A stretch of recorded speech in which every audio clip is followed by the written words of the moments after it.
আল্লাহু আকবার। বিসমিল্লাহির রাহমানির রাহিম।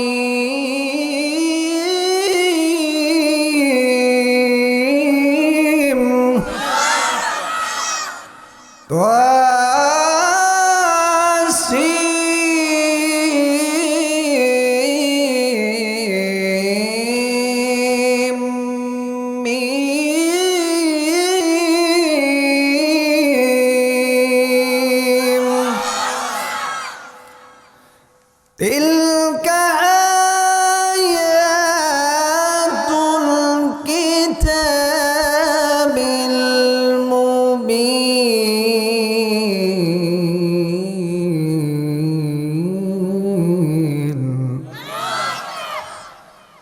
نتلو عليك من نبأ موسى وفرعون بالحق لقوم يؤمنون।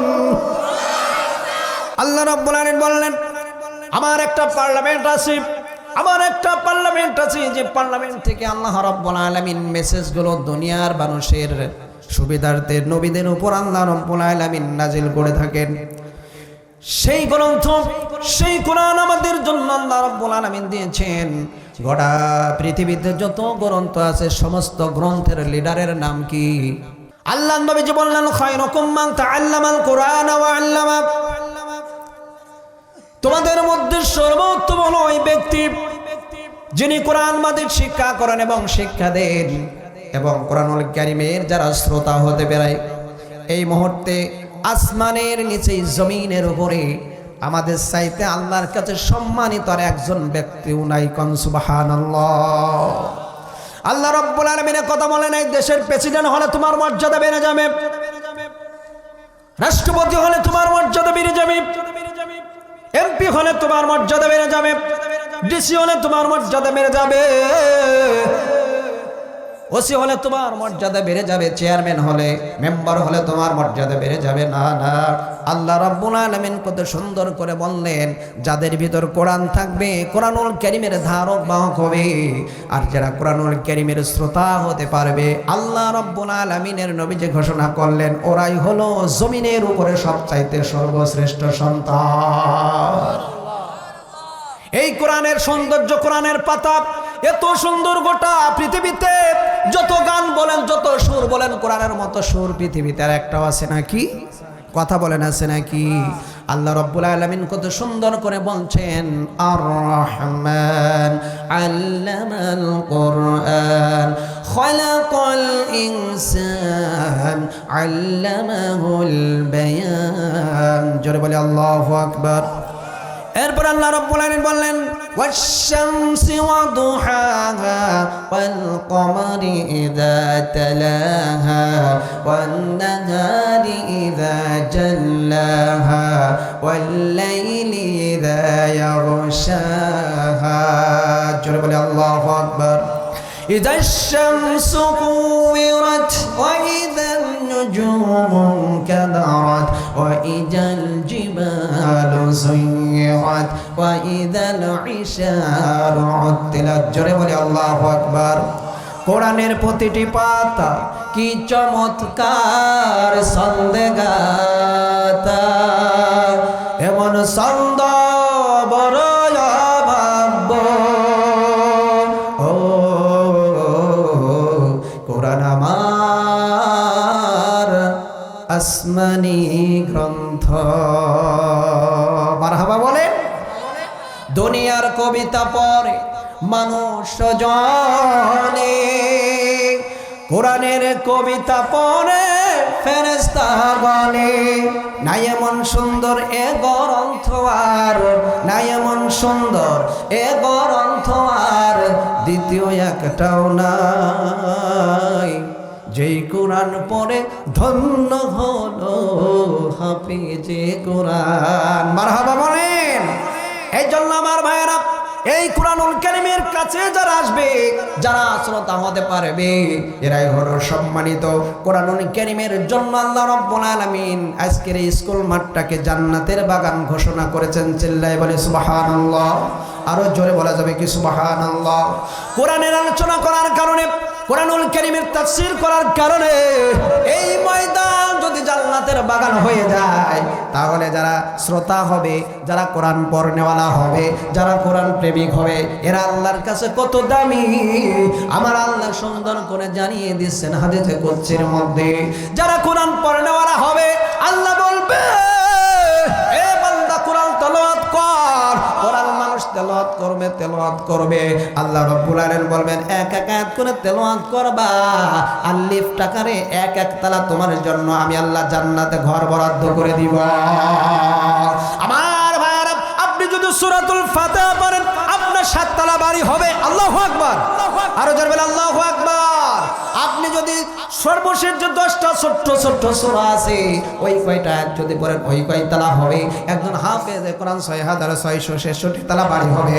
এখন আপনার আমার প্রশ্ন হলো, এই জায়গায় তারা উঠবে কিভাবে, আমরা উঠবো কিভাবে? পাও লেগে যেতে পারে। না না না, চোখের পলকে মনের আশায় যখন আপনি বলবেন আমি 6666 তলায় যাব, সাথে সাথে বান্দা 6666 তালায় উপস্থিত হয়ে যাবে। জোরে বলে আল্লাহু আকবার। আমার ভাইরা, এই কুরআনুল কারীম অবতীর্ণ হতে লাগলো, আমার নবীর প্রতি নাজিল হতে লাগলো। আমার নবীজি দারুন নাদওয়া, আমার নবীজি কোরআন তেলাওয়াত করতেন লাকনা নামক একটি পাহাড়ের পাদদেশে। আমার নবীজি কোরআন তেলাওয়াত করতেছেন, কোরআন তেলাওয়াত করতেছেন। কোরআন তেলাওয়াত করার সাথে সাথে আল্লাহ রাব্বুল আলামিন আমার নবীজিকে মেসেজ জানিয়ে দিলেন জিবরাইলের মাধ্যমে। আমার আল্লাহ বলে দেয়, যাও যাও যাও জিবরাইল, এখন তুমি চলে যাও ওই যে নাকলা নামক প্রান্তরে, ওই পাহাড়ের পাদদেশে আমার হাবিব, আমার বন্ধু কোরআন তেলাওয়াত করে তারা এই কোরআন শোনার জন্য একটি জিন জাতি দল তারা সফর করতেছিল, উড়ে যেতেছিল বাতাসের সহিত। কিন্তু যখন কোরআন শুনেছে, নবীর কণ্ঠে কোরআন শুনে তারা মেরে বসে গেছে। নবীর কণ্ঠে কোরআন শোনার জন্য নবীজির চতুর্পাশে তারা সুন্দরভাবে গোল হয়ে বসে গেছে। আমার হাবিব, আমার বন্ধু যেন কোরআনের তেলাওয়াতটা না থামায়া দেয়। আমার হাবিব যদি আরো একটু তেলাওয়াত করে, অবশ্যই অবশ্যই ওই কুফরিকারে জিনরা, ঈমান হারা জিনরা কোরআন শুনে শুনে তারা ঈমান আনবে। ও জিবরাইল, যাও যাও আমার হাবিব, আমার বন্ধুকে বলো সে যেন সুন্দর করে কোরআন তেলাওয়াত করে। তার এই কোরআন শোনার কারণে অবাধ্য জিনেরা আজ অবশ্যই ঈমান আনবে।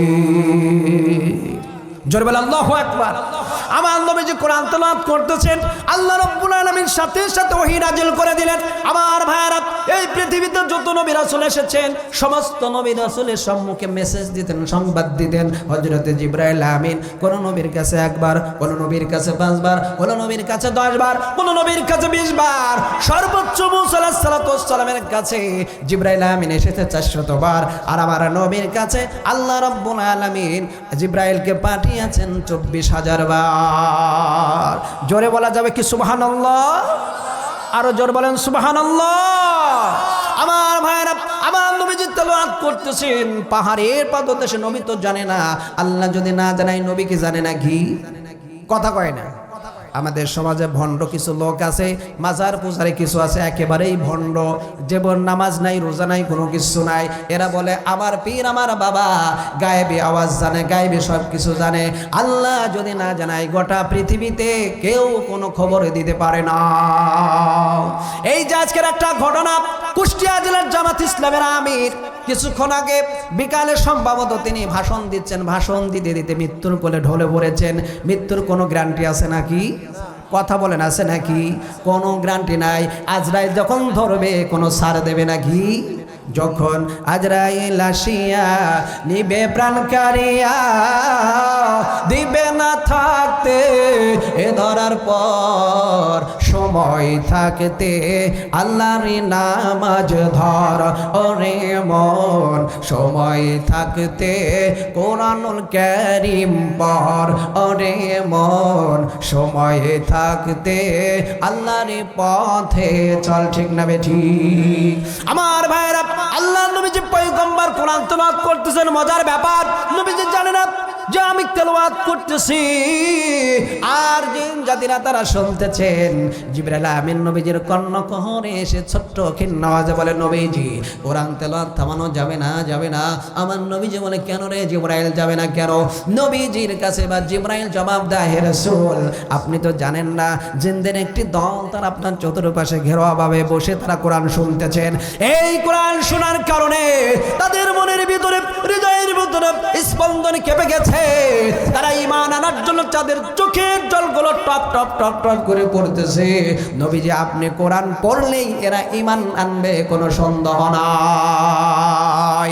আমার মায়েরা, আল্লাহ নবী যখন কোরআন তেলাওয়াত করতেছিল ওহী নাযিল হয়ে গেল, কুল উহিয়া ইলাইয়া আন্নাহু ইসতামা'a নাফারুম মিনাল জিন্নি ফাকালু ইন্না সামি'না কুরআনান আযাবা।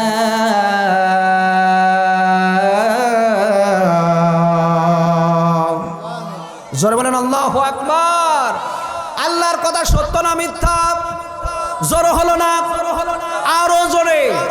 ওয়ামান আসদাকু মিনাল্লাহি কিলা ওয়ামান আসদাকু মিনাল্লাহি হাদিসা। আমার আল্লাহ বলেন, আমি যে মেসেজগুলো দিই এই মেসেজ খণ্ডন কেউ করতে পারে? একটা কোরআনুল কারীম হরফকে অবিশ্বাস করলে তার ঈমান থাকবে নাকি? ঈমান থাকবে না, নষ্ট হয়ে যাবে, ঈমান চলে যাবে। আমার ভাইয়েরা, আল্লাহ রাব্বুল আলামিন বলেন, নবীজি কোরআন আপনি তেলাওয়াত করেন, তার কারণ হলো আপনার কোরআন একটি জাতি, একটি কম, একটি জিন জাতি তারা শুনেছে। শুধু শোনে নাই, আপনার এই কোরআন শুনে তার জাতির কাছে গিয়ে বলেছে, আমরা এক বিস্ময়কর কোরআন শুনে এসেছে যা কোনোদিন শুনি নাই। এত সুন্দর কণ্ঠ, এত সুন্দর কণ্ঠে কোরআন তেলাওয়াত করলো। ওই কোরআনুল কারীমের আয়াতগুলো শুনে শুনে ইয়াহদি ইলার রুশদি ফাআমান্না বি, আমরা ধৈর্য ধারণ করতে পারি নাই, মহান আল্লাহর প্রতি আমরা ঈমান এনেছি। লিল্লাহি তাকবীর, লিল্লাহি তাকবীর। আল কোরআনের আলো, আল হাদিসের আলো, লিল্লাহি তাকবীর। আমার ভাইরা, আবুল বারাকাত নামে একজন যুবক, কোরআনুল কারীমের হাফিজ। গোটা পৃথিবীতে হিন্দু আছে, বৌদ্ধ আছে, খ্রিস্টান আছে, মুনাফিক আছে, মুসলমান আছে, মাজুসী আছে, কত জাতি আছে। কারো তো জানা নাই, কেউ বা চন্দ্র, কেউ বা সূর্য, কেউ বা নক্ষত্র, বিভিন্ন ধরনের পূজা করে থাকে। আর মুসলমানরা কার গোলামি করে থাকে? আরো জোর বলেন, কার? 1440 সনের কথা। আরবের ভূখণ্ড থেকে একটি জাহাজগামী মালবাহী একটি জাহাজ যখন নদীপথ দিয়ে যখন রওনা দিল, মালবাহী জাহাজ নদীপথ দিয়ে রওনা দেবার সময় এখন দেখা গেল প্রচন্ড ঝড়ের কবলে জাহাজটি পড়ে গেল। ওই জাহাজের যত নাবিকেরা ছিল, সমস্ত নাবিকেরা ওই ঝড়ের কবলে পড়ে যখন জাহাজটা তলিয়ে গেল, সমস্ত মানুষগুলো মারা গেল। একজন ব্যতীত একজন যুবক, তিনি এবার সাতরায় তিনি দেখতে পেলেন একটা কাঠের খণ্ড দেখা যায়। ওই কাঠের খণ্ড তিনি ধরিয়া এবার তিনি কিনারায় আসলেন। আসার পরে একটি জঙ্গলের কাছে তিনি আসলেন। আসার পরে জঙ্গল দিয়ে হাঁটতেছেন। হাঁটতে হাঁটতে তিনি দেখতে পেলেন জঙ্গলের মাঝখানে একজন ছোট্ট একটা কুঠিরের মধ্যে একজন বুড়ি, একজন যুবতী মেয়ে বাস করে। এবার ওই যুবক ওই বাড়িতে আসলেন, পানির জন্য গেলেন এবং বলেন, মা গো, আমার পানির পিপাসা লেগেছে, আমি শহর অঞ্চল চিনি না, আমি এখন কোথায় আছি তাও জানি না, ও মা আমাকে একটু থাকার ব্যবস্থা করবেন কিনা? এইবার বুড়িমা বলে, এই জঙ্গলের মধ্যে আমি থাকি, আমার মেয়ে থাকে, তুমি যদি থাকো তোমাকে খাবার পরবার দিতে পারবো না। তার কারণ হলো আমার একটাই মাত্র মেয়ে আর আমি আমার এই জীবিকা নির্বাহ করে থাকি। আমি সারাটা দিন খড়িগুলো টুকরাই, খড়িগুলো কেটে এনে আমি বাজারে বিক্রয় করে এ দিয়ে আমরা আহার্য করি, সুতরাং তোমাকে তো আমরা ঠাই দিতে পারবো না। এবার যুবক বলো, মা আমার বিভীষিকাময় জীবন, তার কারণ হলো আমার বাড়ি আরবের বুকে, কিন্তু আমি এবং আমার যত নাবিকেরা ছিল আমি ব্যতীত সকলেই মারা গেছে। মহান আল্লাহ রাব্বুল আলামিন তিনি আমাকে বাঁচিয়ে দিয়েছেন। মা গো, আপনার যেহেতু সন্তান নাই, আপনি যদি কিছু না বলেন আপনি আমাকে সন্তান হিসাবে গ্রহণ করতে পারেন। ও মা, আপনি যদি আমাকে সন্তান হিসাবে গ্রহণ করেন, আজ থেকে আপনার কোনো কাজ করা লাগবে না, আমি নিজে গিয়ে বনে গিয়ে কাঠ সংগ্রহ করব, ওই কাঠগুলো কেটে কেটে বাজারে বিক্রয় করা হার্য করা, আপনি বৃদ্ধ হয়ে গেছেন, বয়স হয়ে গেছে, আপনার চিন্তা করার কোনো দরকার না, আপনি আমাকে একটু আশ্রয় দিন। এইবার বুড়িমা বলল ঠিক আছে, তাই যদি হয়ে যায় তাহলে তুমি আমার বাড়িতে থাকবা, আমার কোনো রকম অবজেকশন নাই। এইবার ওই যুবক থাকতে লাগলেন। দৈনন্দিন জীবনে সকাল থেকে শুরু করে সন্ধ্যার আগ পর্যন্ত, বিকাল পর্যন্ত কাঠ তিনি সংগ্রহ করেন। সন্ধ্যার আগে তিনি বাজারে নিয়ে যান, বাজারে নিয়ে গিয়ে এবার তিনি কিছু অর্থ কিছু সম্পদ যখন পান তা দিয়ে বাজার থেকে উৎপাদন করে বাজার করে নিয়ে আসে বুড়িমাকে খাওয়ান। হঠাৎ করে তিনি একদিন সন্ধ্যার আগমনে বাড়িতে আসলেন। আসার পরে দেখতে পেলেন বুড়িমা এবার কান্নাকাটি শুরু করে দিয়েছে, শুধু কান্নাকাটি করে। এবার যুবক জিজ্ঞাসিত করলেন, ও মা আপনি কেন কান্নাকাটি করেন, ঘটনাটা কি? এইবার তার মা জবাব দেয়, ও আমার কলিজার টুকরা সন্তান, তার কারণ হলো রাজদরবার থেকে রাজার লোকেরা এসেছিল। আসার পরে তারা বলল আমার একটা সন্তান আছে, কন্যা সন্তান, এই সন্তানকে আগামীকাল তারা নিয়ে যাবে। শুধু নিয়ে যাবে না, সমুদ্রের পদদেশে একজনকে প্রত্যেক বছরে নতুন বছরের শুরুতে একটা একটা করে কন্যা বলি দেয়, লটারির মাধ্যমে এটা হয়ে যায়। সুতরাং লটারি যখন নির্ধারণ করা হয়ে গেল, ওই লটারি যখন লটারি তৈরি হয়ে গেল, লটারির মাধ্যমে আমার মেয়ের নাম উঠে গেছে, আমার মেয়ের আগামীকাল হলো শেষ দিন, আমার মেয়ে আর বাঁচবে না, আমি কি নিয়ে থাকবো, আমার সন্তানকে আমি কিভাবে ভুলে যাব? সুতরাং রাজার লোকেরা জবরদস্তি করে জুলুম করে নিয়ে যাবে, কোনো সন্দেহ নাই। এইবার ওই যুবক বলে, ও মা তুমি চিন্তা করো না, টেনশন করো না, যেহেতু তুমি আমাকে আশ্রয় দিয়েছো বিপদের সম্মুখে, ও মা আমি ভুলে যাই নাই, অবশ্যই এই বিপদ থেকে তোমাকে উদ্ধার করার জন্য আমার জান প্রাণ দিয়ে দেব। এবার বুড়িমা বলল কিভাবে রাজার লোকেরা আসবে, তুমি তাদের সাথে তো পারবা না, তার কারণ হলো তারা তাকে ধরেই নিয়ে যায়। বলে মা মা শোনেন শোনেন, আপনি একটা কাজ করবেন, রাজার লোকেরা কোন সময় আসবে? বলো অমুক টাইম অমুক সময় আসবে। ও মা আপনার যুবতী, আপনার মেয়ের যে থ্রি কামিজ আছে না, সেলোয়ার কামিজ আছে, ওটা আমাকে পরায় দেবেন, সুন্দর করে সাজায় দেবেন, ঘন্টা মুড়ি দিয়ে দেবেন, যাতে করে রাজার লোকেরা বুঝতে না পারে ছেলে না মেয়ে। সব কিছু যখন আমাকে সাজসজ্জা করে দেবেন, তারা যখন আমাকে নিয়ে যাবে, যাক আমার জীবন চলে যায়, যাক আপনার এই কন্যা সন্তান আমি মৃত্যুবরণ করতে দেব না, রাজার হাতে তুলে দেব না। এইবার বুড়িমা খুশি হয়ে গেলেন, রাজি হয়ে গেলেন, ঠিক আছে সুন্দর করে সাজিয়ে দিলেন। আমাদের সমাজে দেখা যায় মুসলমানি দিলে, সমাজে যদি কেউ মুসলমানি দেয়, বিবাহ শাদী দেয়, হিজলে নিয়ে আসে না, চাই বাড়িতে আছে না নাই? কথা কয় না? আছে আছে। পুরুষ মহিলা মানুষ না, পুরুষ মানুষ হিজলা হয়ে যায়, এমন ভাবে সাজাই আর এমন ভাবে আইটেম নেয় যেন মনে হয় আসলেই নারী, কিন্তু নারী না। ঠিক না বেঠিক? রাসূল বলেছেন কিয়ামতের আলামত, তার কারণ হলো পুরুষেরা বেশ ধরবে নারীর, আর নারীরা বেশ ধরবে পুরুষের। ঠিক না বেঠিক? ঢাকাতে আপনি চলে যান, ঢাকা ইউনিভার্সিটিতে এই আওয়ামী লীগ সরকার ক্ষমতার আগে বিগত যখন আমরা ঢাকাতে গেছি, ঢাকা বিশ্ববিদ্যালয়ে যখন গেছি, আমরা কিন্তু দেখতে পেরেছি ছেলে না মেয়ে কিছুই বোঝা যায় না, এমন জিন্সের প্যান্ট, এমন টাইট কাপড় পরে বোঝাই যায় না না ছেলে না মেয়ে। শহর বাজার সব জায়গায় তো নারীরা। যাই হোক, আমরা একটু চিন্তা করলাম, এই যাবৎকাল নারীরাই শাসন করলে এবার হয়তো পুরুষ আসতে পারে, ঠিক না? কিন্তু তারপরেও নারীদের যে কোনো কাজে দমানো যাচ্ছে না চাচা। শহরে বাজারে দেখো নারীদের ঢল, পর্দাবিহীন তারা করে ঝলমল। ঠিক না বেঠিক? শহরে বাজারে দেখো নারীদের ঢল, পর্দাবিহীন তারা করে ঝলমল। অন্যকে তার দিকে আসে কো বানায়, অন্যকে তার দিকে আসে কো বানায়। দেশটা ধ্বংস নারীর বেপরদায়, সবার মুখে একই শুনি আই হাই হাই। কথা বলে ইবলিসের চালায় আজ বাংলাদেশে, আগমন হয়েছে নারীর বেশে। নারী আর পুরুষে মেলা মিলায়, দেশটা ধ্বংস নারীর বেপরদায়, সবার মুখে একই শুনি হাই হাই হাই। ঠিক না বেঠিক? এই আওয়াজ যদি নারীরা শুনে থাকে, একটাও মেলায় থাকবে না। ঠিক না? কারণ এটা মেলার জায়গা না, এটা কোরআনুল কারীমের জায়গা। আমার ভাইয়েরা, এবার ওই যুবক বললো না চিন্তা করার দরকার নাই, তার কারণ হলো আপনার বাড়িতে আমি থেকেছি, আপনার বাড়িতে আমি খানা পিনা করেছি, আপনাকে আশ্রয় দিয়েছেন, আমার জীবন চলে যাই যাক, কিন্তু আমি আপনার মেয়েকে বাঁচাইয়া দেব। এইবার মা সুন্দর করে সাজিয়ে দিলেন। রাজার লোকেরা আসলো, রাজার লোকেরা এসে এবার ওই যুবককে নিয়ে যাচ্ছে, কিন্তু ওরা জানে না এটা হলো যুবক, তার কারণ হলো এত সুন্দর করে সাজিয়ে দিয়েছে। এইবার যখন নিয়ে গেছে নদীর কিনারে, সাগরের কিনারে, সাগরের কিনারে রেখে একটা রুমের মধ্যে রেখে তালা আটকায় দিল। 3 দিন পর এসে বের করে নিয়ে যাবে, ওখান থেকে একটা প্রত্যেকটা বছর একটা বিভিন্ন ধরনের একটা আপনার দত্ত আসে, এই দত্ত এসে তার প্রাণ নাশ করে নিয়ে যায়, রক্তগুলো চুষে খেয়ে যায়।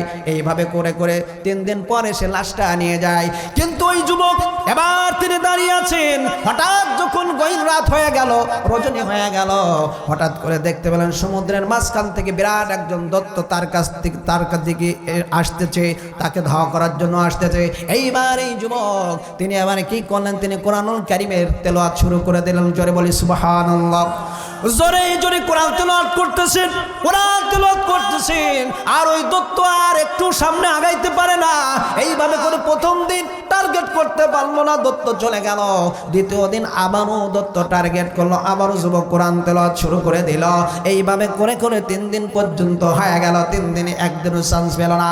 ওই যুবক কোরআন পরে পরে সারাটা রাত কাটাইয়া দিল, কিন্তু ওই দত্ত তাকে আক্রমণ করতে পারলো না।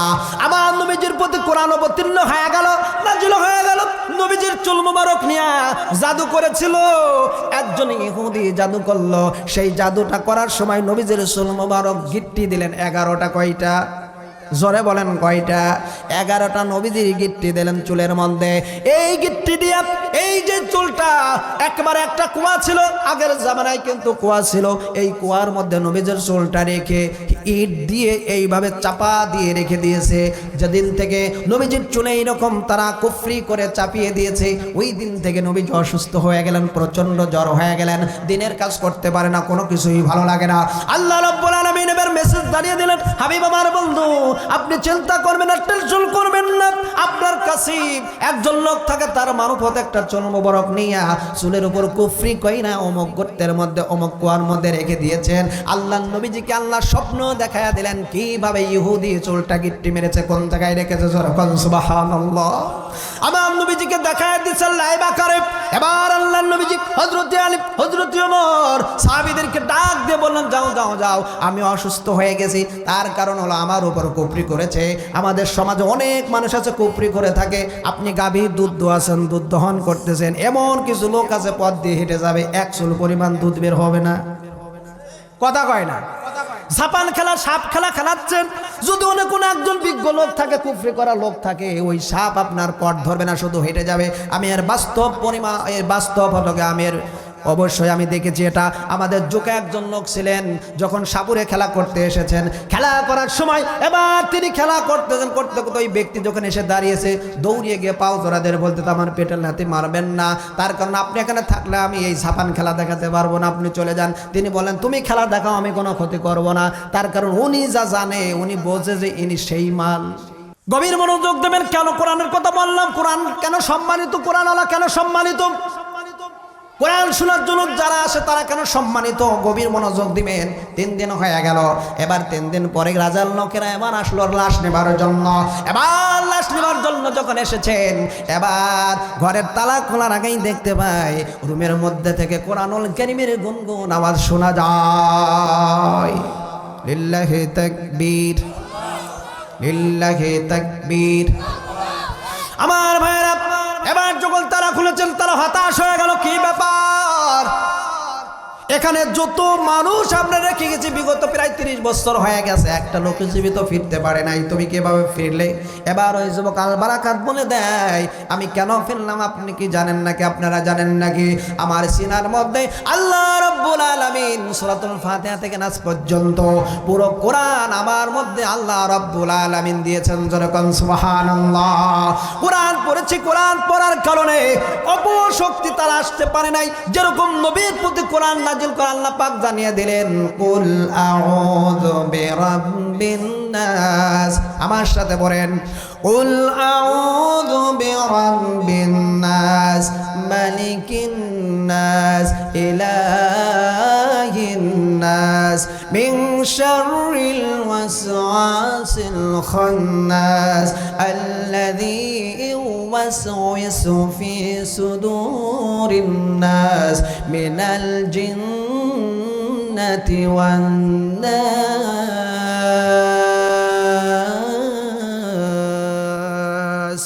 আমার ভাইরা, এইবার রাজার লোকেরা তারা কি করলো?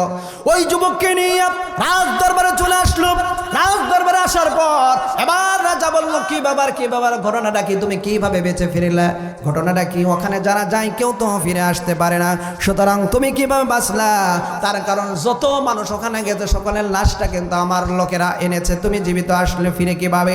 এবার ওই যুবক জবাব দেয়, ও রাজা সাহেব, যত মানুষ ওখানে গেছে এদের ইমান আর আমার ইমান এক নয়, আমার ইমান আর তাদের ইমান এক নয়। আমি হলাম কোরআনুল কারীমের হাফেজ, কোরআনুল কারীমের আল্লাহ রাব্বুল আলামিন আমার বুকের মধ্যে দিয়েছেন কোরআন।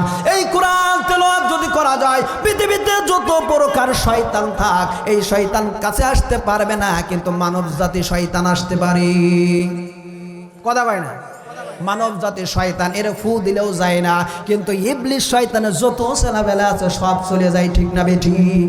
মানব জাতি শয়তান কারা কোরআনের পক্ষে লাগে, ইমামের পক্ষে লাগে, হাফিজের বিপক্ষে লাগে, শুধু দোষ ধরে বেড়ায়। এই সমস্ত লোক হলো তারা, আপনি খুঁজে খুঁজে দেখবেন যারা বসাতে পারে না, সন্তানের সাথে পারে না, এরা নরম জায়গায় দিয়ে গুতা দেয়। তার কারণ এরা জানে ইমাম হলো নরম মানুষ, এর গুতা দিলেই কাজ হয়ে যাবে। কিন্তু না না না, হক্কানি ইমাম, হক্কানি আলেম, হক্কানি হাফেজ, হক্কানি মুহাদ্দিস, হক্কানি মুফতি, তারা মানুষের গোলামি করে না, কার গোলামি করে? জোরে বলেন কার? এই জন্য কারো রোগ চক্ষু আলেমেরা ভয় করে না। আল্লাহ, আল্লাহর কসম, আল্লাহর কসম, আল্লাহর কসম করে বলি, আলেমদের পিছনে যারাই লাগবে, যারাই আলেমদের পিছনে লাগবে, এরা দুনিয়া থেকে বিলীন হয়ে যাবে, আর পরকালে এরা জাহান্নাম ছাড়া এদের কোনো গতি নাই, ঠিক কিনা? আমার ভাইয়েরা, এইবার ভালো করে লক্ষ্য রাখুন। রাজার কাছে আসলো, এবার রাজা বলল, যেই কোরআন তোমার সিনার মধ্যে থাকার কারণে তুমি বেঁচে গিয়েছো, আমার এই রাজ্যের মধ্যে আমরা সকলেই হলাম মুশরিক, আল্লাহ বলে কোনো কাউকে আমরা চিনি না, জানি না, নিজের মন মতো আমরা ইবাদত করি, পাহাড়ের পূজা করি, সাপের পূজা করি, নক্ষত্রের পূজা করি, যেটাই আমাদের কাছে বড় বড় হয় ওটার আমরা পূজা করি। সুতরাং যেই কোরআন সিনার মধ্যে থাকার কারণে তুমি বেঁচে এসেছ, ও যুবক, আমি তোমার হাতে কালেমা পড়ে, শুধু আমি নয়, আমার রাজ্যের মধ্যে যত প্রজা রয়েছে সকলেই তোমার হাতে হাত রেখে কালেমা পড়ে মুসলমান হয়ে যাবে। লিল্লাহি তাকবীর, লিল্লাহি তাকবীর। আল কোরআনের আলো, আল হাদিসের আলো, এ জীবন তোমাকে দিলাম দয়াময়, তুমি শুধু জান্নাত দিও দয়াময়, তুমি শুধু জান্নাত দিও, সুখের চেয়ে সুখ জান্নাতে তোমার, সুখের চেয়ে সুখ জান্নাতে তোমার, সেই মহ জান্নাত আমাদের দিও, তুমি শুধু জান্নাত দিও দয়াময়, তুমি শুধু জান্নাত দিও। কারা কারে জান্নাতে যেতে চাই, কারা কারা দেখি? লিল্লাহি তাকবীর। আল কোরআনের আলো, আল হাদিসের আলো, সংসদে জালো, সংসদে জালো। আমার ভাইরা, যারাই সামনে ক্ষমতায় যাবে, পার্লামেন্টে কোরআন নিতে হবে, ঠিক না ঠিক? আমলিগ যাক, বিএনপি যাক, জাতীয় ইসলাম যাক, জাসদ যাক, বাসদ যাক, যারাই যাক, আমার কথা, কোরআন দিয়ে যারা রাষ্ট্র পরিচালনা করতে যায় তাদের সাথে আমরা আছি, ঠিক না ঠিক? কোরআন যদি সংসদে যায় মানুষ শান্তি পাবে, কোরআন যদি সংসদে যায় মানুষ নিরাপত্তা পাবে, কোরআন যদি সংসদে যায় পদ্মার বিধান জারি হয়ে যাবে, কোরআন যদি সংসদে যায় অন্যের মাল আত্মসাৎ হবে না, ঠিক না ঠিক?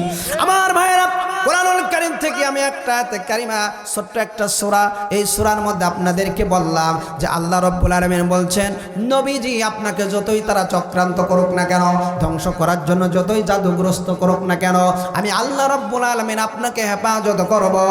এটা আল্লাহ রাব্বুল আলামিন সূরাতুন নাসের মধ্যে আল্লাহ পাক বলেছেন। সুতরাং ভয় পাবার কোনো কারণ নাই, চিন্তা হবার কোনো কারণ নাই, টেনশন করার কোনো দরকার নাই। দুনিয়ার জমিনে কোরআন প্রেমিক যদি নির্যাতিত হয়েও যায়, আমার আল্লাহ বললেন বান্দা তোর নির্যাতন দুনিয়ার জমিন থেকে যদি শুরু হয়, আমি আল্লাহ তোর ওই নির্যাতনকে আমি আল্লাহ কবুল করে নিয়ে জান্নাতে তোর কবরের মধ্যে জান্নাতের একটা যোগাযোগ ব্যবস্থা তৈরি করে পৃথিবীর 10 মণ জান্নাত আমি আল্লাহ তোর জন্য রিজার্ভ করে রেখে দিব। আবার ভাইরা, কোরআনুল কারীমের সূরাতুল কসাস থেকে আমি কিছু আয়াতে কারিমা তেলাওয়াত করেছি। কসাস মানে কাহিনী, কিচ্ছা, ঘটনা। আমার নবীজির প্রতি এই সূরা কোন সময় নাজিল হতে লাগলো? নবীজি দাওয়াত দিয়েছেন, দ্বীনের দাওয়াত। এই জাবরা লিল্লাহি তাকবীর স্লোগান দেবার জন্য বারবার আপনাদেরকে ওয়েলকাম জানাচ্ছি, বারবার বলতেছি। কেন বলতেছেন না? আমার নবীজির কাছে যখন হযরতে ওমর গেলেন, ইসলাম ধর্ম কবুল করলেন। ইসলাম ধর্ম কবুল করার পর এবার আমার নবীজি হযরত ওমর নবীজিকে বলে, নবী গো, এখন ইসলাম ধর্ম কবুল করেছে আমি, আমার কোনো ভয় নেই, আপনার কোনো ভয় নাই। তার কারণ হলো মক্কা নগরীতে যখন আপনার দলে আমি এসে গেছি, হিজবুল্লাহ, আপনার দলের আল্লাহর দলের অন্তর্ভুক্ত হয়ে গেছি। ও নবী, চিন্তা করার কোনো দরকার নাই, টেনশন করার দরকার নাই। আজ থেকে ওপেনলি মক্কার জমিনে কোরআনুল কারীমের দাওয়াত হবে। জোরে বলি সুবহানাল্লাহ। আমার নবীজি বলে, এখন ওপেনলি খোলা ময়দানে দাওয়াত দেওয়া যাবে না। তার কারণ হলো আমরা সংখ্যায় কম, জনবল কম, আমরা সংখ্যায় হলো খুবই কম, জনবল কম, সুতরাং দাওয়াত দেওয়া যাবে না। এবার হযরত ওমর বলে, না না না, ইসলাম যদি সত্য হয়, আল্লাহর কোরআন যদি সত্য হয়, আল্লাহ যদি একজন যদি হয়ে থাকে, সেই আল্লাহর জন্য নিজের জান নিজের প্রাণ দিয়ে দেব। আল্লাহ স্লোগান কাবার হাতিমে আজকে উদ্বোধন আমি ওমর করে যাবে। জোরে বলে আল্লাহু আকবার। হযরত ওমর আল্লাহ রাসূল বলেন, না না না, এখন কিন্তু তাকবীর ধ্বনি দেওয়ার সময় হয় নাই, ইসলাম প্রকাশ্যে প্রকাশ করার সুযোগ আসে নাই। এবার ওমর বলে, না না না, আজ থেকে ওপেনলি মক্কার জমিনে কাবার হাতিমে কালেমার গিলাফ, কালেমার আওয়াজ চলবে, কেউ বাধা দিতে পারবে না। হযরত ওমর নবীজির কথা অপেক্ষা করে দৌড় দিয়ে কাবার হাতিমে এসে লিল্লাহি তাকবীর আল্লাহু আকবার স্লোগান দিলেন। এই স্লোগানটা ইসলামের ইতিহাসে সর্বপ্রথম মুসলমান হয়ে হযরত ওমর দিয়েছেন। জোরে বলে আল্লাহু আকবার। আর জোরে বলে আল্লাহু আকবার। আমার ভাইয়েরা, হযরত ওমর স্লোগান দেওয়ার সাথে সাথে আবু জেহেল, উতবা, শাইবা, আবু সুফিয়ান দৌড় দিয়ে কাবার হাতিমে চলে আসলো। আসার পরে তারা টাসকি খেয়ে গেল। ঘটনাটা কি? গতকাল ওমর ছিল আমাদের দলের লোক, এখনকার স্লোগান দেয় ওমর, এখন তুমি কার স্লোগান দাও? ঘটনাটা কি? এবার ওমর বলে, গতকাল তোদের সাথে ছিলাম, কিন্তু এখন থেকে আমি আল্লাহ এবং আল্লাহর রাসূলের দলে এসে গেছি, সুতরাং ইসলাম ধর্ম এখন প্রকাশ্যে চলবে। তোর মতো আবু জেহেল, উতবা, শাইবা কেউ বাধা দিতে আসলে আমি ওমরের তরবারি থেকে চুল পরিমাণ তোরা রেহাই পাবি না। ঠিক কি না? আমার মায়ের হযরত ওমর তাকবীর দিলেন। আর নবীজি বললেন, ওমর, তুমি যে তাকবীর দিয়েছ, এই তাকবীর ইসলামের ইতিহাসে সর্বপ্রথম আমি আমার আল্লাহর কাছে যদি করলাম, অবজেকশন ফায়ার করলাম, আমার আল্লাহর কাছে আমি অভিযোগ দায়ের করলাম, আল্লাহ গো, যারা লিল্লাহি তাকবীর আল্লাহু আকবারের ধ্বনি দেবে কিয়ামতের ময়দানে, এই সমস্ত মানুষের ঘাটটা কিয়ামতের ময়দানে আল্লাহ তুমি একটু উঁচু করে রেখে দিও। লিল্লাহি তাকবীর, লিল্লাহি তাকবীর। এই তাকবীরের ধ্বনি দিলে যত দূর পর্যন্ত আওয়াজ যাবে, পশু পাখি বৃক্ষগুলো আপনার পক্ষে কিয়ামতের ময়দানে সাক্ষী দেবে। যেরকম সুবহানাল্লাহ।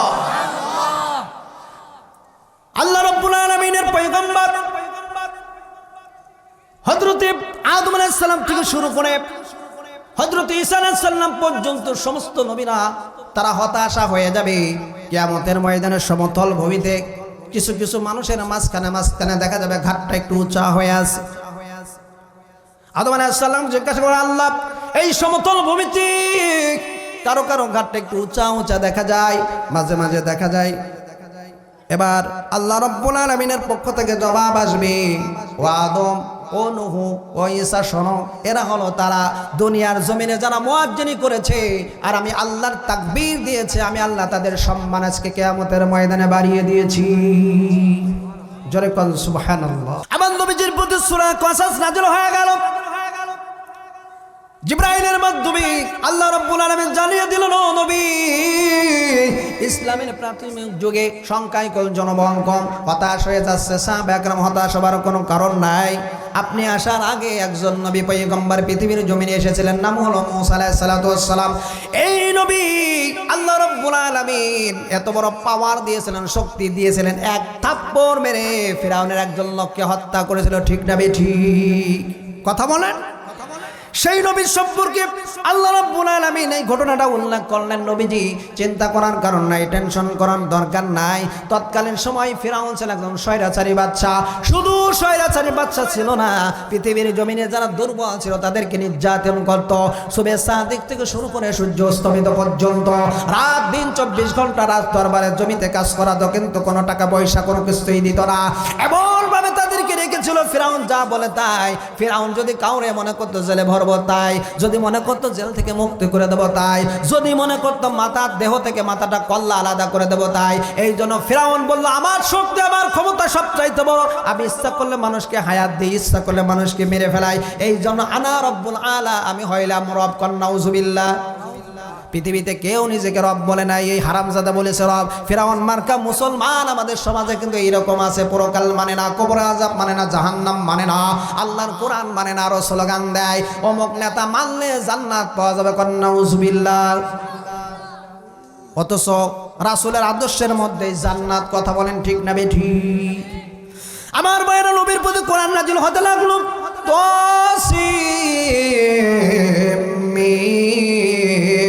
তিলকা আয়াতুল কিতাবিল মুবিন।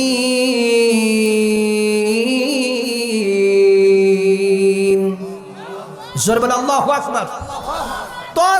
পৃথিবীতে যত সাহিত্যিক, যত সাংবাদিক, যত ম্যাজিস্ট্রেট, যত আইনজীবী, যত বুদ্ধিজীবী, যত প্রকৌশলী, যত বিজ্ঞানী, যত মনোবিজ্ঞানী, যত মুফতি, যত মুহাদ্দিস, যত মুয়াজ্জিন, যত মাওলানা থাকুক না কেন, তাসিম এর অর্থ জানেন কে? জোরে বলেন কে? আমার নবীর প্রতি কোরআন অবতীর্ণ হয়ে গেল। কোরআনুল কারীমের ছোট্ট সূরা সূরাতুল কাউসার, কাউসার মানে নহর। এই আয়াত যখন, এই সূরা যখন নাজিল হতে লাগলো, আবু জেহেল বলে যাক একটা ছোট্ট একটা সূরা আমরা পেয়ে গেলাম। নবীজি আবু জেহেলকে ডেকে বললেন গত রাতে আমার প্রতি এই আয়াতে কারিমা নাজিল হয়ে গেছে। এবার আবু জেহেল বলে টেনশন করার দরকার নাই ভাতিজা, এই আয়াত আমাদের জন্য বানানো একটা অসম্ভব কোনো কিছুই না। গতকাল আমরা এইরকম সূরা ও আগামীকাল এইরকম সূরা আমরা বানাতে পারবো, তোমার সাথে চ্যালেঞ্জ ছুড়ে দিলাম। এবার নবীজি বলেন না না না, তোমরা তো পারবেই না। আমার আল্লাহ রাব্বুল আলামিন বলছেন কুল ইন কুনতুম তুহিব্বুনাল্লাহ। আল্লাহ রাব্বুল আলামিনের নবী বলেন আল্লাহ আমাকে ভালোবেসেছেন, মহব্বত করেছেন, এই জন্যই এই কোরআন দিয়েছেন। এই কোরআন গোটা পৃথিবীতে কেউ বানাতে পারবে? কথা বলেন, পারবে নাকি? ওয়া ইন কুনতুম ফি রাইবিম মিম্মা নাযালনা আলা আবদিনা ফাতু বিসূরাতিন মিন মিথলিহি ওয়াদউ শুহাদাআকুম মিন দুনিল্লাহি ইন কুনতুম সাদিকিন।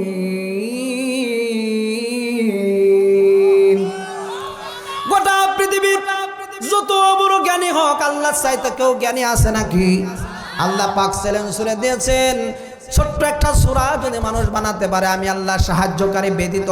আর তোমরা যদি এটা চ্যালেঞ্জ ছুড়ে দাও এটা আল্লাহর কিতাব না, তাহলে আমি আল্লাহ সাহায্যকারী ব্যতীত তোমরা একটা কোরআনুল কারীমের আয়াত নাজিল করে নিয়ে আসো, একটা ছোট্ট সূরা তোমরা নাজিল করো। এবার আবু জাহল বলল অবশ্যই অবশ্যই পারবো। মক্কার জমিনে অসংখ্য জ্ঞানী ব্যক্তি ছিলেন, আর আরবির ধারক বাহক ছিলেন। এবার তৎকালীন সময় সবচাইতে ভালো নাম করা কবি ছিল কবি লাবিদ। এই লাবিদকে ওয়েলকাম জানানো হলো। আবু জেহেল বলল কবি লাবিদ রে, তুমি তো বিগত প্রায় 30 বছর যাবত হয়ে গেল, প্রথম স্থান তুমি পেয়ে যাও। কাবার হাতিমে প্রত্যেক বছরে আরবি ছন্দ লেখে, কবিতা লিখে পুরস্কার ঘোষণা করা হয়। গত 30 বছর ধরে তোমার ধারের কাছে কেউ নাই। গত রাত্রে একটা ছোট্ট একটা সূরা নাজিল হয়েছে নবীর প্রতি, আব্দুল্লাহর পুত্র মুহাম্মাদের প্রতি। সুতরাং ওই সূরার মতো একটা ছোট্ট সূরা তুমি কি বানাতে পারবা? কবি লাবিদ বলে ব্যাপার না, বিগত 30 বছর ধরে এই মক্কা নগরীতে আমি 1 নাম্বার ফার্স্ট ক্ষতিগ্রস্ত হয়েছি, আর এই ছোট্ট একটা সূরা আমি বানাবো এটা কোনো রকম আমার কাছে ব্যাপার না। আবু জেহেল বলল, তুমি যদি ওই রকম ভাবে ছোট্ট একটা সূরা যদি বানাতে পারো তোমাকে অনেক উপটখন দেওয়া হবে, পুরস্কার দেওয়া হবে। এইবার কবি নবীদ বলেন, যাও যাও যাও, সুবে সাদিকের পরপরই সকাল হওয়ার আগে আমি একটা সূরা লিখে কাবার খাতিমে কাবার গিলাফের সাথে টানায়া দেব, যাতে করে লোকজন ওইটা পড়ে পড়ে তারা মুহাম্মাদের কাছে যাইতে পারে। এবার সারা রাত জেগে জেগে তৎকালীন সময় কবি নবীদ এবার সারা রাত জেগে জেগে কোরআন তিনি আয়াত লিখতেছেন আর বারবার কেটে দিচ্ছেন, মিল খাই না। ইন্না আ'তাইনাকাল কাউসার ফাসাল্লি লিরাব্বিকা ওয়ানহার ইন্না শানিআকা হুয়াল আবতার। জোরে বলে আল্লাহু আকবার। এই ছোট্ট একটা সূরা আল্লাহ রাব্বুল আলামিন নাজিল করলেন, আর এই সূরার বিবরণ সূরা লেখার জন্য কবি নবীদ একটা আয়াতে কারিমা লিখলেন। ওই সূরা তো লিখতেই পারলেন না, সারা রাত জেগে জেগে লেখে আর কেটে দেয়, লেখে আর কেটে দেয়। এবার সকাল বেলায় গিলাফের সাথে সকলে ঘুম থেকে ওঠার আগে কাবার গিলাফের সাথে এরকম লটকায় দিয়ে কবি নবীদ তিনি বিছানায় যে শায়িত হয়ে পড়েছেন। এইবার আবু জেহেল খুশি হয়ে গেছে, তার কারণ হলো সে সকাল সকাল ঘুম থেকে উঠে কাবার গিলাফের সম্মুখে সে দাঁড়িয়ে দেখে যে কবিতা একটা লেখা আছে, একটা আয়াত লেখা আছে, কিন্তু কি ব্যাপার, ঘটনাটা কি?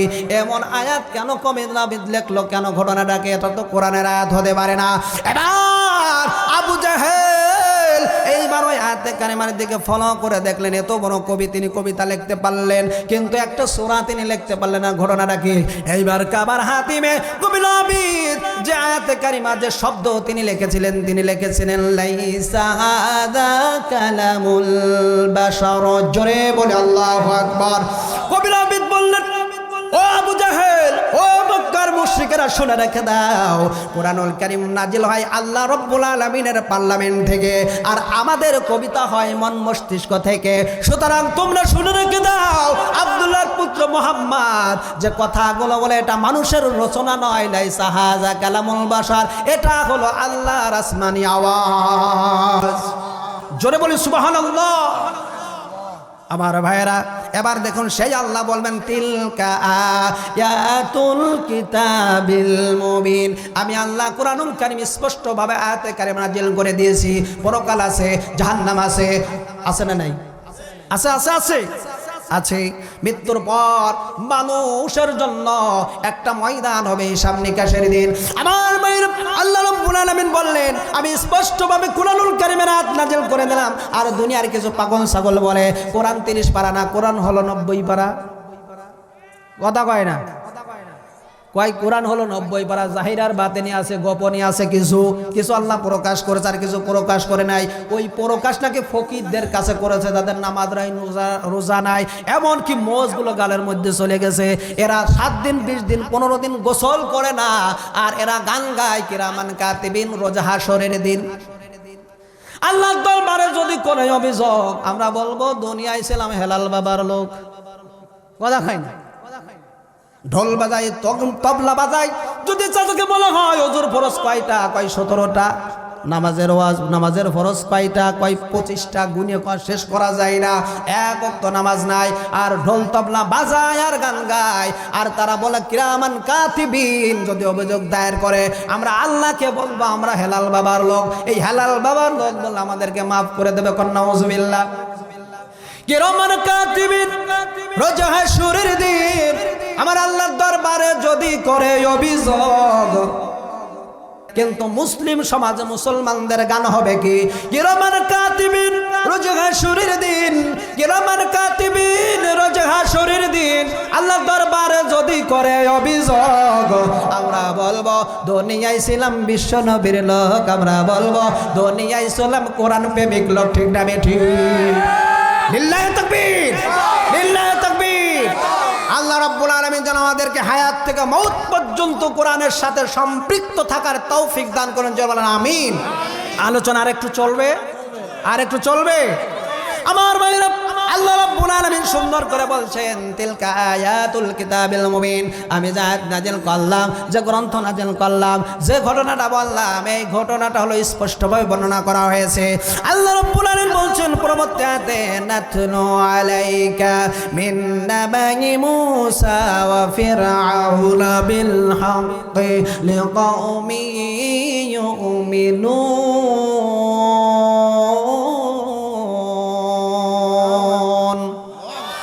জোরে বলে আল্লাহু আকবার। আল্লাহ রাব্বুল আলামিন বলছেন, আমি মূসা এবং ফিরাউনের কিছু কাহিনী তোমাদের কাছে সত্য সহকারে হক আকারে কোনো রকম সন্দেহ নয়, কোনো রকম টেনশন করা যাবে না, হক এবং সত্য আমি বর্ণনা করলাম। এই ঘটনা যদি কোনো ইমানদার কোনো মুমিন যদি শোনে, আমার আল্লাহ রাব্বুল আলামিন বলছেন তাদের ইমানটা আমি আল্লাহ বৃদ্ধি করে দেব। জোরে বলেন সুবহানাল্লাহ, আরো জোরে বলেন সুবহানাল্লাহ। বাজান রে আমার বন্ধুগণ, ভালো করে খেয়াল করবেন, এই ফিরাউন ছিল এলাকার মধ্যে শেষরা চোর।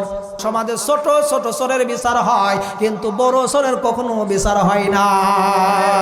ঠিক কিনা বলেন? বড় চোরেরা কি করে? কোটি কোটি টাকা আত্মসাৎ করে ফেলা দেয়, এদের বিচার হয় না। ব্যাংক চুরি করছে পেটের দায়, একটা রুটি নিয়েছে পেটের দায়, দুইখানা কলার কান চুরি করেছে পেটের দায়। সমাজের লোকেরা তাকে পিটাইয়া পিটাইয়া মেরে ফেলা দেয়, কিন্তু অরিজিনাল যারা কলমের খোসা দিয়ে লক্ষ লক্ষ কোটি কোটি টাকা আত্মসাৎ করে নেয়, বাংলার জমিনে তাদের বিচার হয় না। চোরও বলে না, বলে এরা হলো কোটি কোটি টাকা আত্মসাৎ করেছে। ঠিক না বেঠিক?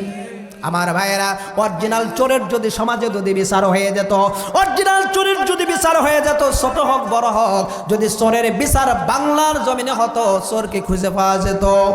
কথা বলেন, তার কারণ হলো আল্লাহ রাব্বুল আলামিন বলছেন, আস-সারিকু ওয়াস-সারিকাতু ফাকতাউ আইদিয়াহুমা জাযাআম বিমা কাসাবা নাকালাম মিনাল্লাহ।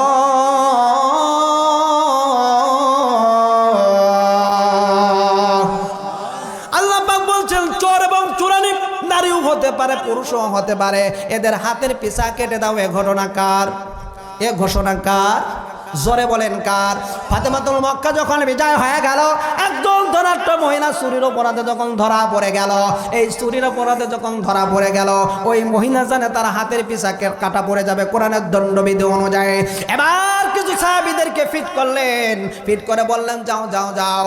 জুবায়ের নামে একজন সাহাবী নবীজির মিসাক, নবীজির কাপড় চোপড়, নবীজির বিভিন্ন কাজকর্ম করে দিতেন, নবীজির কাছে থাকতেন। আমাদের সমাজে পিয়নের চাইতে ইয়নের চাইতে পিয়নের পাম বেশি। আমার ভাইরা, নবীজির কাছে বিচার চলে আসলো, চুরির অপরাধে মহিলা ধরা পড়ে গেল। এবার উকিল লাগায় দিল, উকিল হলো জুবায়ের। এবার জুবায়েরকে যখন বলা হলো, জুবায়ের রাসূলের কাছে যে কন্ন করে বলতেছেন, নবীজি ঠিক আছে, তত তাড়াতাড়ি তত আমার জন্য ভালো, ঠিক না? প্রধান বক্তা অবশ্যই আসবেন, আর তাড়াতাড়ি নিয়ে আসেন, আমার তো সময় অল্প দেওয়া হয়েছিল, চলে আসতে। আমার ভাইয়েরা, ভালো করে লক্ষ্য রাখুন, আমার নবীজির কাছে যখন বিচার চলে আসলো, এবার নবীজির কাছে বিচার আসার সাথে সাথে জুবায়ের নামে একজন সাহাবা, তার কাছে বলা হলো যে আপনি একটু রাসূলের কাছে সুপারিশ করবেন, মহিলার যেন হাত না কাটা পড়ে যায়। এইবার জুবায়ের বলল, কেন? বলে তিনি হলো ধনাঢ্য ঘরের মহিলা, ধনাঢ্য বংশের মহিলা।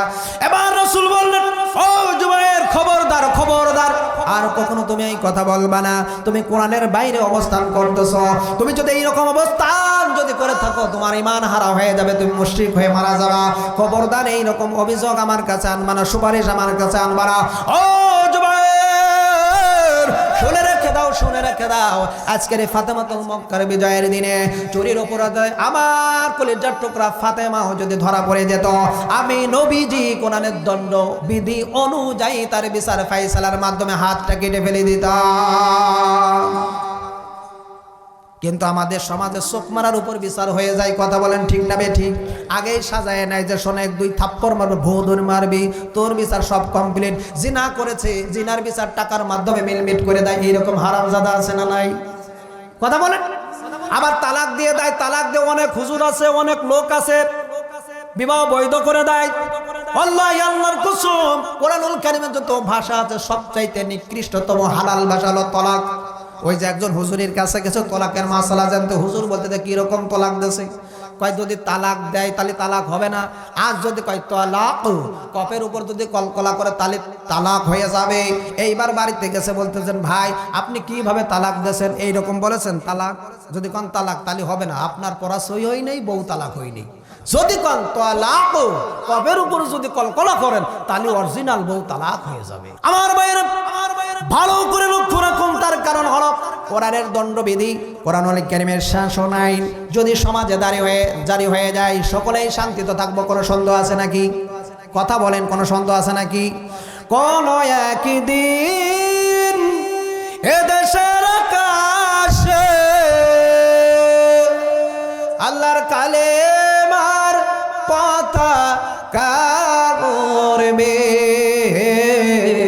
সেদিন সবাই কোরআনের বিধান পেয়ে সুখে শান্তিতে থাকবে। ঠিক না ঠিক?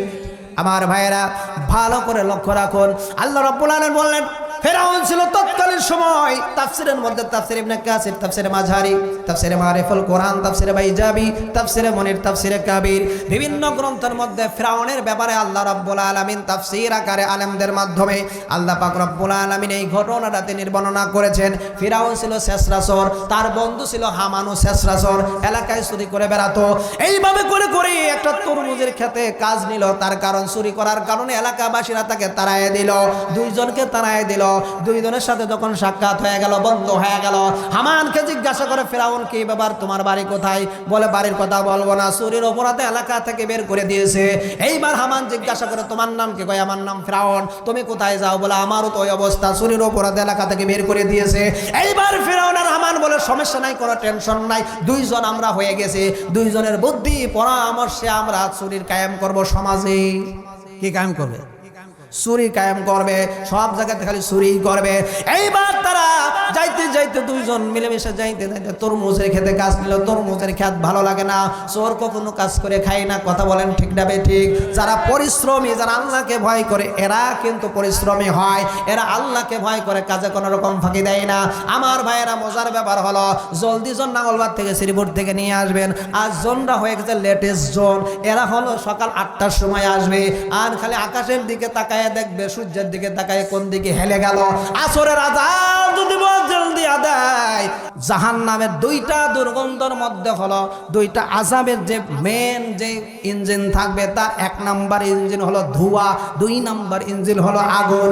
আর বিড়ি, আগুন এবং ধোঁয়া দুটাই বের হয়, কথা কয় না? দুইটাই কিন্তু বের হয়। ওই গ্রামের চাচা গেছে শহর অঞ্চলে, বলে চাচা তুমি যাবা কোথায়? বলে আমি অমুক জায়গায় যাবো, ময়মনসিংহ যাবো।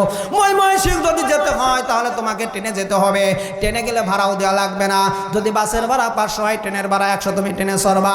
এবার চাচা বলতেছেন ট্রেনে কিভাবে চড়বো? ট্রেন তো আমি চিনি না। বলে একদিক দিয়ে ধোঁয়া বেরোয় আর একদিক দিয়ে পানি পড়ে, তুমি ওই জায়গায় যেয়ে দেখবা, যেটার মধ্যে পানি পড়বে আর ধোঁয়া বের হবে ওটাই হলো ট্রেন। এইবার চাচা চলে গেছে ঢাকায়। ঢাকায় যাইতে যাইতে এবার দেখে একজন ব্যক্তি, তিনি সকালবেলায় বিড়ি টানতেছেন আর প্রসাব করতেছেন। এইবার উনি বলতেছেন ভাই রে ভাই, কাজে কাজে মিলে গেছে, আমি তো আবাল, কিন্তু আজকে আর এরকম আবাল হব না, এর ঘাড়ের উপর সরে ময়মনসিংহ চলে যাব। তার কারণ হলো বাড়ির থেকে বলে দিয়েছে ট্রেনের এক মুখ দিয়ে ধোঁয়া বেরোয় আর এক মুখ দিয়ে কি পড়ে। আমার ভাইয়েরা ভালো করে লক্ষ্য রাখুন। এইবার ফেরাউন এবং হামান দুইজন বন্ধুত্ব হয়ে ওখান থেকে চলে গেল একটা গোরস্থানের ময়দানে। গোরস্থানের গায়ে দেখে একজন যুবক পাহারাদার। এইবার ওই যুবককে বলল, এই ময়দানে তুমি একা একা কি কাজ করো? তোমার কি ভয় করে না? কখনো যদি এইরকম হয়, কবর থেকে শুনেছি আমরা লাশ কোনো সময় রূপ ধারণ করে চলে আসে, আমরা 3 জন যদি এই ময়দানে থাকি তাহলে লাশের সাথে ফাইটিং করতে পারবো। সুতরাং একটা কাজ করো, তোমার খাবার কোথার থেকে আসে? বলে আমার খাবার রাজ দরবার থেকে আসে। বলে প্রত্যেক মাসে আমার খাবার দিয়ে যায়। এইবার ওই দুইজন চিন্তা করলো এই জায়গায় নিশ্চয়ই ভালো খাবারই হবে, যেহেতু রাজ দরবার থেকে খাবার আসে। এইবার তারা বললো যে শোনো, আমরা তোমার সাথে থাকবো, তোমার বিপদে আপদে থাকবো। কবর থেকে যদি লাশ উঠেও আসে, তোমার চিন্তা করার দরকার নাই, 3 জনে পারিয়ে ধরে আবার কবরে শোয়াইয়া দেবো। আমার ভাইয়েরা এইবার ফেরাউন ওই জায়গায় থাকলো, হামান ওই জায়গায় থাকলো। থাকার পর এবার কিবতীদের বংশে দেখা গেল মহামারী তৈরি হয়ে গেল, অসংখ্য মানুষ মারা গেল। এবার গোরস্থানে সব লাশ দাফন করার জন্য তাদের উপর ডিউটি পড়ে গেল। এই 3 জনের লাশ দাফন করতে করতে হয়রান হয়ে গেল। ফেরাউন বলল, ধর এইরকম কাজ আর করা যায় না, এত কষ্ট করা যায় না। ও রাজার বংশের লোক, তুমি শোনো, একটা কথা তোমাকে বলে দিই, আজকে যদি আমরা এই লাশের সাথে ব্যবসা করতে পারি, এই লাশ মাটি দেবো তাদেরটা আগে, যারা দেবে টাকা, যারা টাকা দেবে তাদের লাশটা আগেই দাফন করা হবে, আর টাকা না দিলে লাশটা ফেলায় রাখবো। এই যে লাশের সাথে ব্যবসা ফিরাউন চালু করেছিল, সেই চালু বাংলাদেশের আজিমপুর গোরস্থানে আছে, কথা পাই না? আজিমপুর গোরস্থানে কিন্তু লাশের ব্যবসা চলে। কবর যদি 3 বছর রাখতে চান ঠিক জায়গা মতো 3 লক্ষ টাকা, 50,000 টাকা দিলে 1 বছর ওখানে থাকবে, ওর মানচিত্রও থাকবে না। যত টাকা দেবেন আপনার সেই লাশটা সেই কবরটা ভালো করে রেখে দেবে। তার কারণ সরকার বলেছে ঢাকা শহরে যত লোক মারা যাবে বিনা পয়সায় করে দাফন করতে হবে। কিন্তু কিছু কিছু হারামজাদা জানোয়ার যারা সন্তানগুলো লাশের সাথে ব্যবসা করে লক্ষ লক্ষ টাকা ওই গোরস্থানে ইনকাম করে, ঠিক না বেঠিক? এটা হলো ফিরাউনের স্বভাব। কি স্বভাব? কথা কয় না? আল্লাহ রাব্বুল আলামিন কত সুন্দর করে তিনি জানিয়ে দিচ্ছেন, ইন্না ফিরআউনা আলা ফিল আরদি ওয়া জাআলা আহলাহা শিয়া'আন ইয়াস্তাদঈফু তা'iফাতাম মিনহুম ইউযাব্বিহু আবনাআহুম ওয়া ইয়াস্তাহয়ী নিসাআহুম ইন্নাহু কানা মিনাল মুফসিদিন।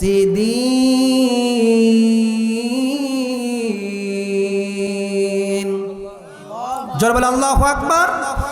আল্লাহ রাব্বুল আলামিন বলছেন, ইন্না ফিরাউন আলা ফিল আরদি, নিশ্চয় ফিরাউন জমিনের উপরে ছিল সবচাইতে বড় স্বৈরশাসক।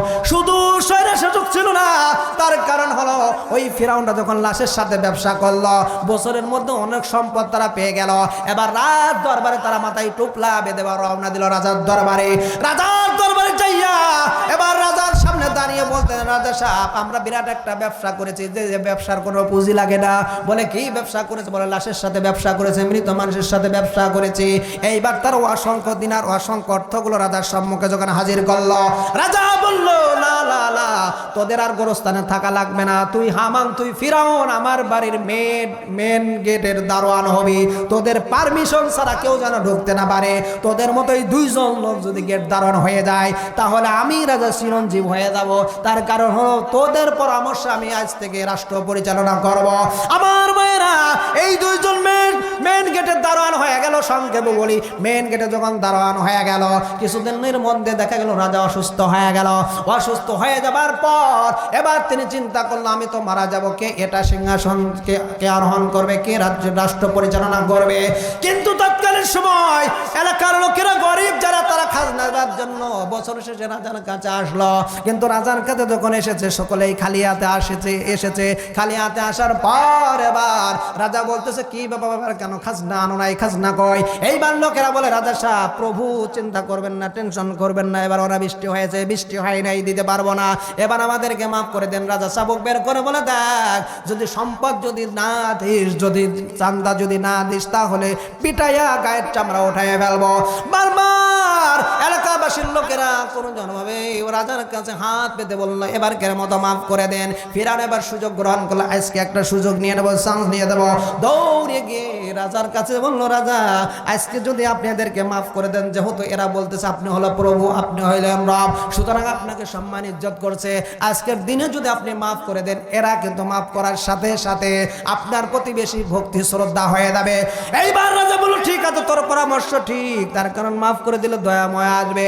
এইবার রাজা একটা কথা বলে দিল যে, শোনো শোনো, আমি কোনোদিন এর আগে বিগত তোমাদেরকে মাফ করি নাই, কিন্তু এই ফিরাউনের কথাই তোমাদেরকে সাধারণ ঘোষণা ক্ষমা করে দিলাম। তোমাদের এই বছর কোনো খাজনা দেওয়া লাগবে না। এইবার জনগণ, আপনারা বলেন জনগণ ফিরাউনের পক্ষে না রাজার পক্ষে? কেন? জনসাধারণ বলে, যাক সর্বনাশ, এতদিন যাবত পরে এই রাজ্যের মধ্যে আমাদের পক্ষে একজন লোক আছে। মনে মনে ফিরাউনের প্রতি জনসমর্থন হয়ে গেল। রাজা যখন মারা গেল, কাকে রাজা বানাবে, কাকে প্রধানমন্ত্রী বানাবে? এলাকার জনসাধারণ আপম জনতা তারা বলল, রাজা কেউ হবে না, চেয়ার কেউ পাবে না, চেয়ার পাবে ফেরাউন। কে পাবে? ফেরাউন। এইবার ফেরাউন যখন চেয়ার পেয়ে গেল, হামান কয়, কি ব্যাপার, আমি কি পাবো? হয়তো চিন্তা করার দরকার নাই, তুই হবে আমার বুদ্ধিমন্ত্রী।